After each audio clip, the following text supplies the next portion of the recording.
Challenge'imizning 25-kunidamiz. Shu kunga qadar sizdan juda ko'plab SMS'lar keldi. Buning uchun alohida rahmat deyman. Va ular orasida shunday SMS'lar bor. Men mashqlarni bajara olmayapman, qiynalyapman, o'xshata olmayapman. Endi mening miyam ishlamaydimi degan mazmundagi SMS'lar bor. Bugun mana shu masalaga to'xtalib o'tamiz va bugungi mashqimizni mana bu harakat bilan bajarib olamiz. Agar siz yangi harakatlarni bajarayotgan vaqtingizda o'xshata olmayotgan bo'lsangiz, ko'p xato qilayotgan bo'lsangiz, bundan xafa bo'lish o'rniga aksincha xursand bo'ling. Chunki bu vaqtda miyangiz har qachongidan ham ko'ra ko'proq aktiv holatda ishlayotgan bo'ladi. Hattoki bu borada Garvard va Manchester universiteti olimlari tadqiqot o'tkazishgan. Ya'ni ularning tadqiqotlariga ko'ra, bizning mushaklarimiz noodatiy harakatlarni qilayotgan vaqtida miyada ijobiy stress hosil bo'ladi.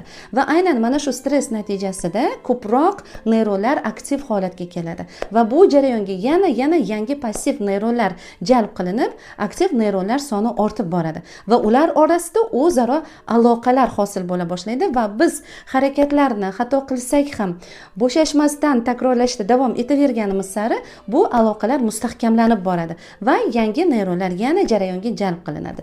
Shu tariqa miyaning neyroplastiklik xususiyati yanada ortadi. Mashqimizni o'zgartiramiz. Mana bu harakat bilan davom etamiz.